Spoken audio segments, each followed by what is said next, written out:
So, welcome to day one of our 30 day, our official day one. Okay, let me say that official day one. I know some of you were here for yesterday's short meditation and the kickoff, but this is our official day one of our 30-day meditation practice challenge.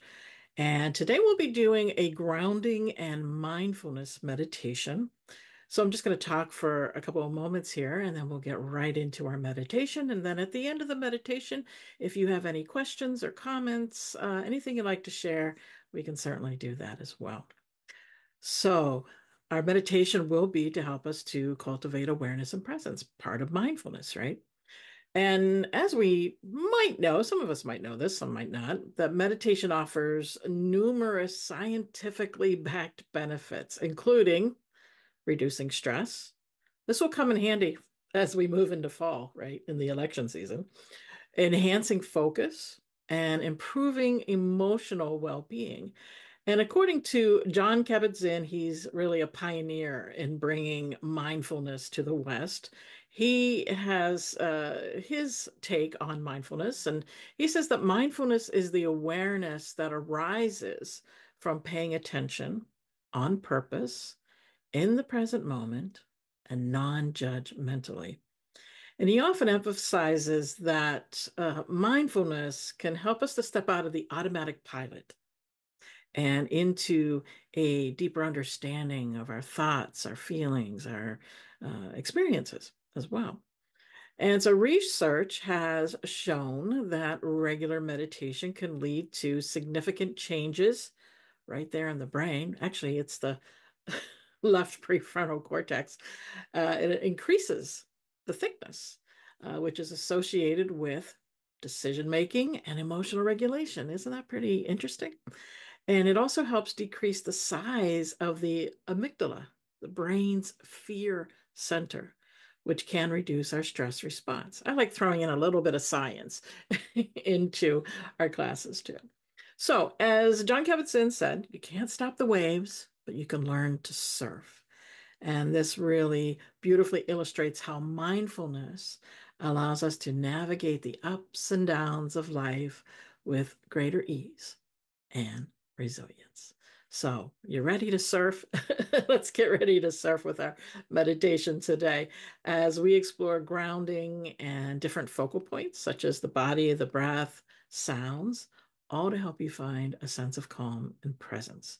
So, this meditation is about 20 minutes long, and then we'll do some sharing afterwards. So, with that, go ahead and get into your comfortable position, and we'll get ready to begin.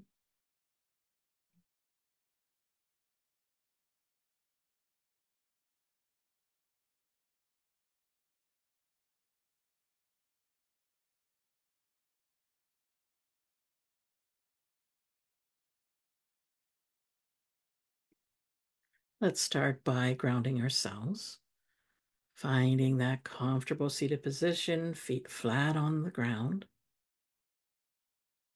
If you're sitting on your cushion today, that's okay too. And feel the connection between your feet and the earth. Notice the sensations of your feet touching the floor, the pressure, the texture, the temperature.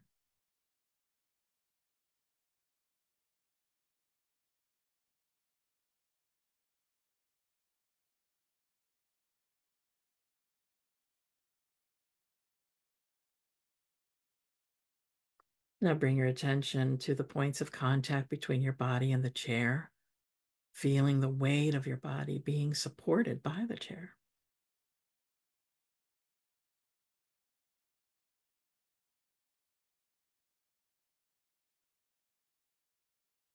Notice the sensations in your hands as they rest on your lap or on your knees.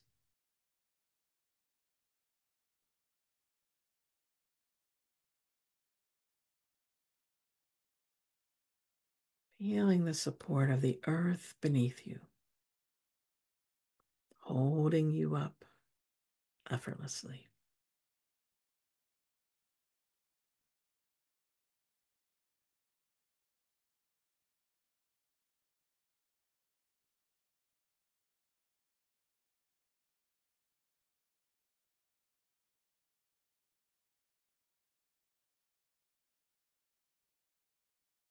Gently bring your awareness to your back. Notice how it feels against the chair. Letting your shoulders relax, allowing them to drop naturally.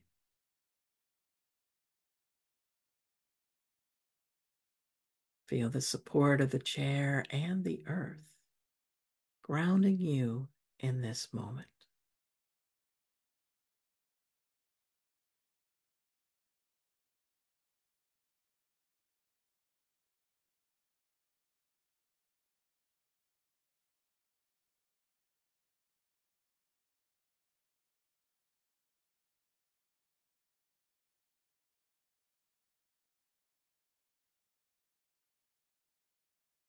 Now shift your focus to your breath. Notice the natural rhythm of your breathing without trying to change it in any way. Feel the sensation of the air entering and leaving your nostrils, or the rise and fall of your chest or belly.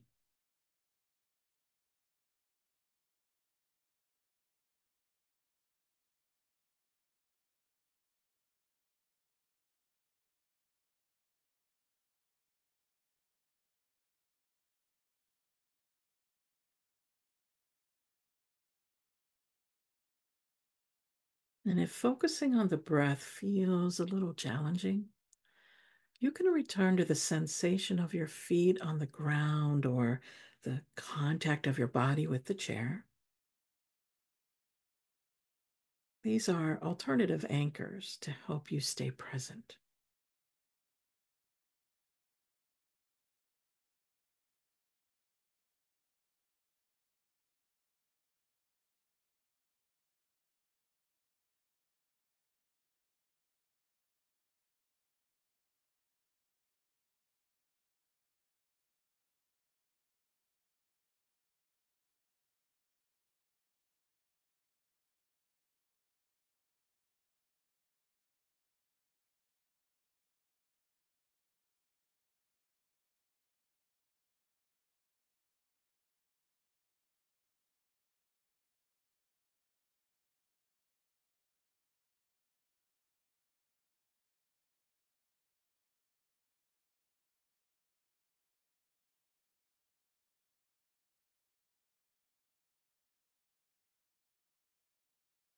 And if your mind wanders, that's okay. That's absolutely normal.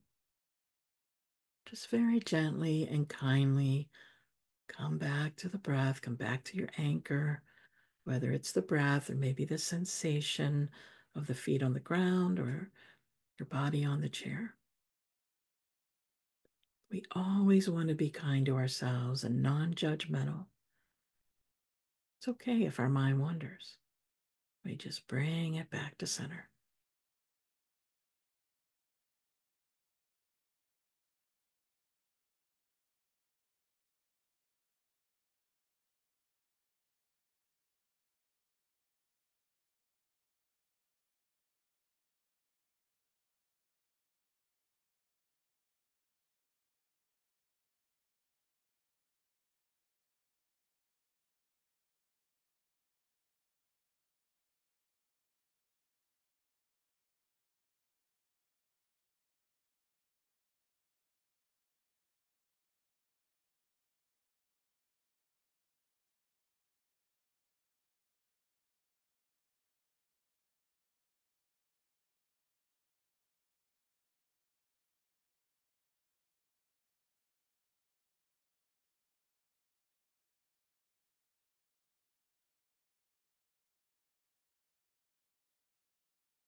Let's expand our awareness to include the sounds around us.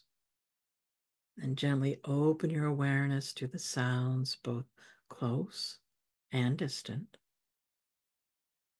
Notice the subtle nuances of each sound. And hear without labeling or judging them.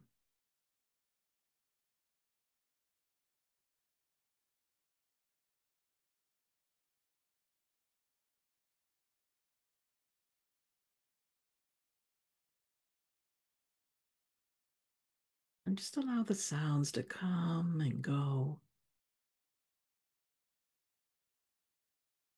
If your mind starts to wander off, just gently bring your focus back to the sounds or the sensation of your breath, the feet, or the body on the chair.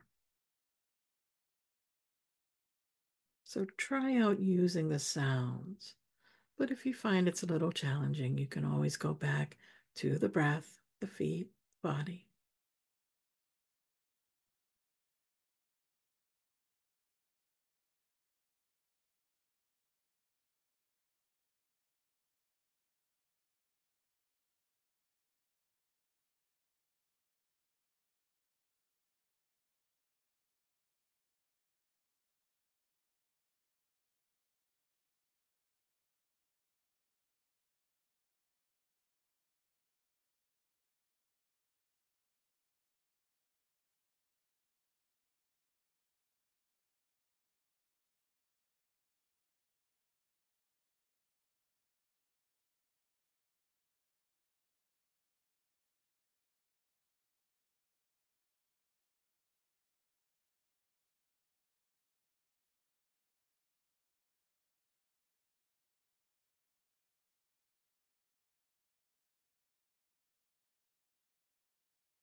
Remember always to gently come back, whether it's the sounds, the breath, the feet, or the body.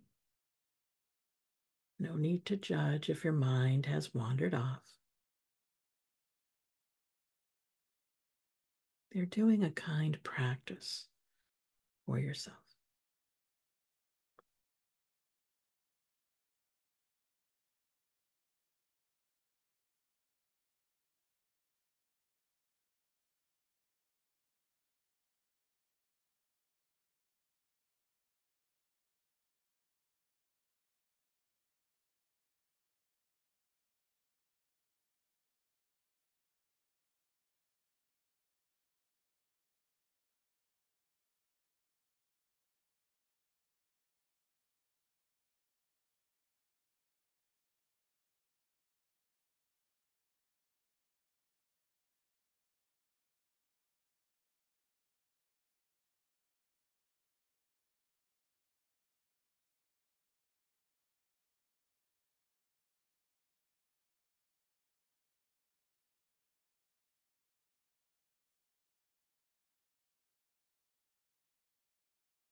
As we continue, notice any thoughts or emotions that arise now.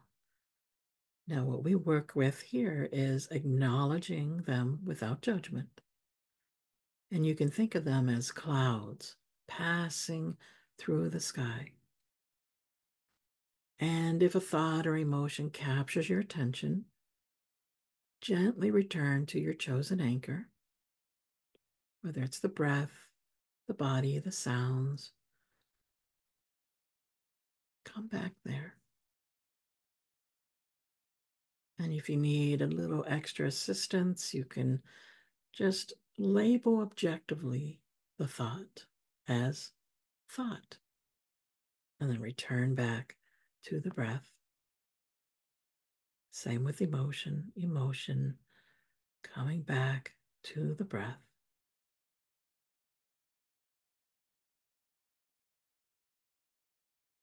It's quite natural for thoughts and emotions to arise during meditation.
As we near the end of our meditation, take a few moments to reflect on your experience.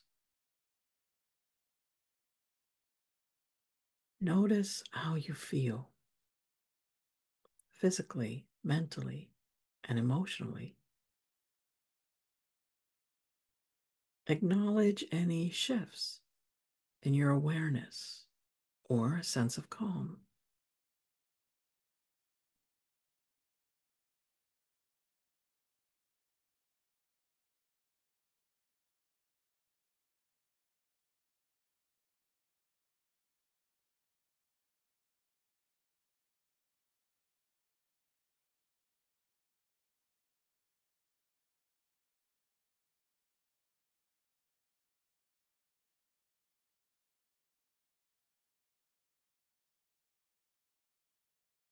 And when you're ready, begin to bring your awareness back to the room. Take a few deep breaths.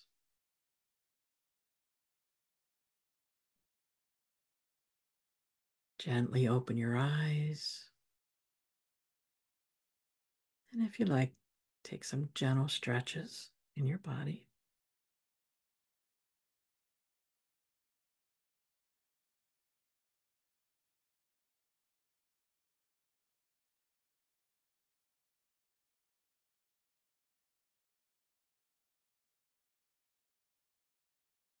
So thank you, my friends, for joining in today.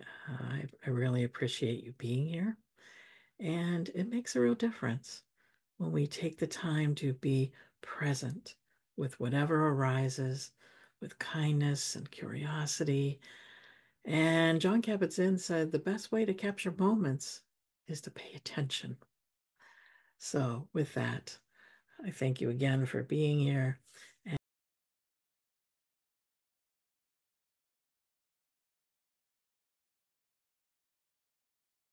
And that's natural, right? That's something that can occur to us when, especially like going on a trip or wherever it is that we're going, that those thoughts will come in. But I like how you were able to guide yourself back. And that's what's so wonderful in sharing our experiences too, because you see that you're not alone in what occurs.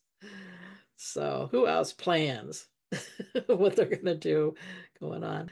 Well, the thing is let's not call it a problem. It's just something that occurs. And our mind is going to be distracted, right? So the planning mind is just another part of those distractions that arise for us. And all we have to do is, and I've said this so many times, is we have to be kind and gentle with ourselves when these kinds of distractions happen. And as you both were saying, is coming back to that anchor. That's why we have that anchor of the breath or sounds, because you can use sounds as well, of the body, whether it's the feet on the floor or your body in your seat, wherever you may be. And we come back to that anchor because that's our anchor to the present moment, right? Whether we're feeling those sensations of the body, really feeling into the feet. You might even want to pick one foot up, place it down, pick the other foot up, place it down. With the sounds, sounds are always in the moment, right? As is our breath, always in the moment.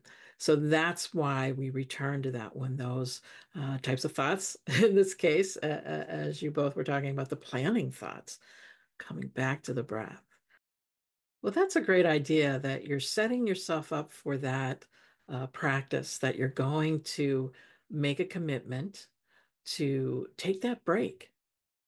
And I think you had said in an email that you work from home. And I do too, primarily. Sometimes I'm over at the studio, but mostly I'm right here at home. And it's important when we do that, that we do take those times for ourselves. If our schedule, is pretty flexible, mine is pretty flexible.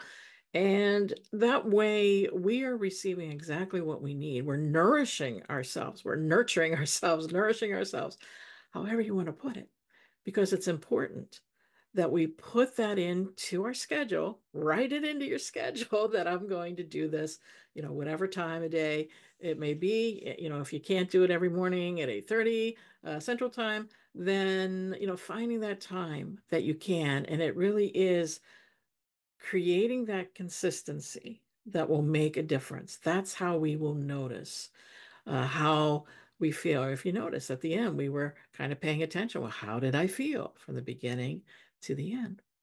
Right? I feel a little bit different. I mean, even me leading it, I feel different than when I started as well, too. So write that into your schedule. I have a calendar with different, appointments and things that classes that I'm doing. And it's like, uh, I mean, I automatically, obviously, because I've been doing this for a long time, but put it into your schedule. 8:30, I meditate, or whatever it may be for you personally at that time. In the chat here, it's days like this that I need to be grounded the most. Traveling is often stressful. I think most of us would agree with that as well. So I'll probably ground in the car before I leave. I'm sure I'll be practicing loving kindness on the road. Yeah. And you can be mindful. I was going to say you can meditate, but we don't want to obviously get too meditative while we're driving, but we can be mindful. We can, when we hit stop signs, we can stop. We can take a few breaths.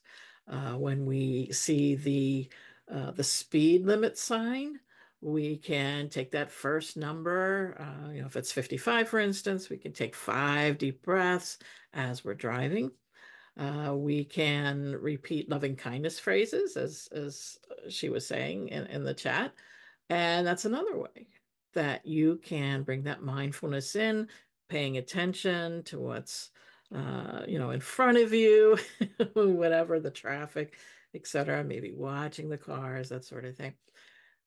Anything that we can do to keep our mind in the present moment. Like, how many times have we driven somewhere and we don't even remember how we got there? Or we missed a turn because we weren't paying attention to where we were in the moment. Maybe we were talking on the phone on our speaker. Yeah, or we drive to the wrong place. Yeah, I mean, I did that yesterday, actually, myself. We wanted to, I was taking my daughter to, we were going to the grocery store, but we were supposed to stop at Walgreens first to get her insulin. And we got all the way to the grocery store, and I realized as we were walking into the grocery store, I said, Anna, why didn't you tell me that I forgot to stop at Walgreens? Because they have I think it may be nationwide from 1:30 to 2 is their lunch hour. So you can't, pick up any prescriptions. And so it was like quarter after 1 at that point. So we were, the pharmacy is like 5 minutes, not even five, like 3 minutes from our house.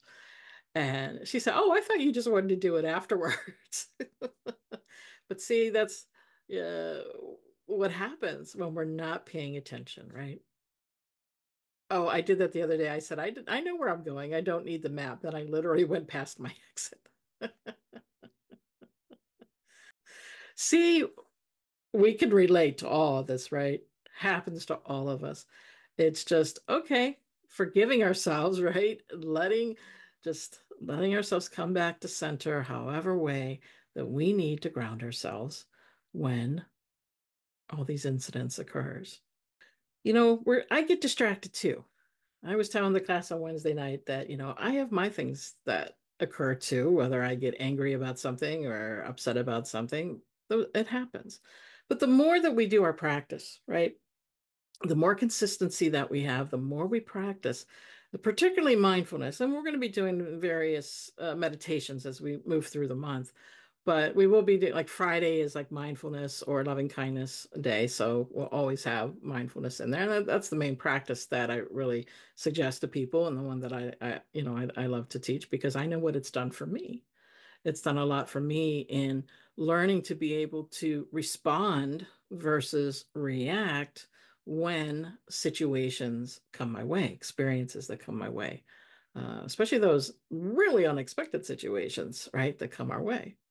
And I will say that last night I wasn't as great about that because we had a problem with our refrigerator last night, and it was like 9 o'clock, and we were trying to figure out what was going on with the refrigerator because it wasn't cooling. And we're thinking that it may be going. We're not really sure. I mean, it's been in the house. It was in the house when we first bought it, and then it might have been. Then it worked overnight. We got it to come back down to temperature, and it's staying at temperature. But I was tired. We talked about this the halt, right? The hungry, angry, lonely, tired. Well, I was the capital T tired last night. and and I was starting to feel irritable, and I was just like, well, let's just do what we need to do, and like go down and get the we have a 5-day cooler that Paul has used when he's gone, like camping or up to Air Venture. He was just up at Air Venture a week or two ago. And it's like, go get that. Let's get everything out of the fridge. It's because the freezer was working fine. So it turned out, we unplugged it, plugged it back in, and it's like we can get really stressed when these things occur. And I could feel it within myself. And a couple of times I had to walk away and just breathe because I'm like, okay, we don't need this right now. It's like, you can't go without a refrigerator. But very slowly we were able to kind of come back. He had a little refrigerator down in the garage that he had at his last place of employment, and so he brought that up. We were to get that taken care of. Brought the cooler up. We were looking at the manual, getting everything situated. And then finally, it was like, so this is all within about a half hour time. And so we were able to come back to that more peaceful place. I checked it a couple of times, middle of the night. And then when I got up in the morning, it was right on temperature and it's been at temperature since. And I've been up since about 5. And, you know, okay, we can be present with our feelings. I was feeling that stress, I was feeling that tiredness. And it's like, it's okay. Even after 44 years of doing meditation, it's like there are going to be situations that occur, like maybe a fridge going on the fritz, but we can step back. And that was what I kept doing is when I found myself getting, that angst building up, I stepped back. I went in the bedroom, just kind of like, okay, I'm just going to breathe a few times. And then I came back out. And it's like, okay, because, that's a situation where you don't want to like get into an argument about it or anything like that. It's like when we're calmer, when we take those 3 deep breaths, right? Then we can come back to the situation and deal with what needs to be done, right? Okay, get the cooler, get the refrigerator, let's get everything going.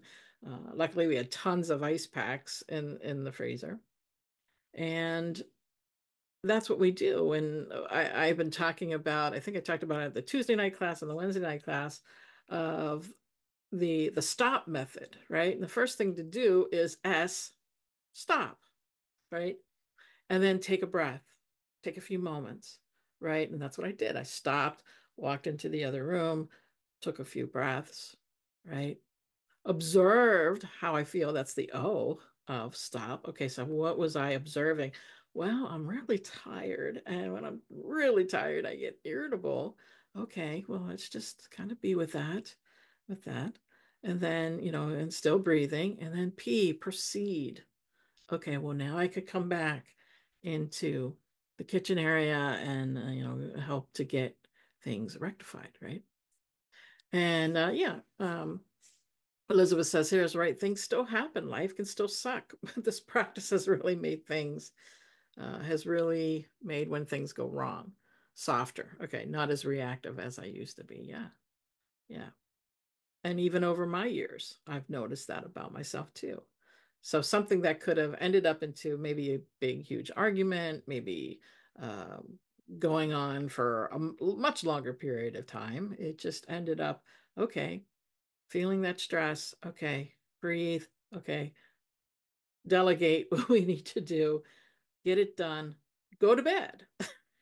So, and that was able to be done. So that's just one of my experiences, that I've had, which was so recently, yeah, since last night. Says, I often have moments when I realize that 5 to 10 years ago, certain conversations would have gone very differently than what they do now. Yes, yes, that's so right. And I know of those as well too. And I know how much mindfulness and of course meditation, because that is a whole other realm of another realm of different practices, right? And we'll be doing different meditations this month, whether it's visualizations, some mantras, some uh, singing bowls. We'll be doing all kinds of different meditations as we move through this month. So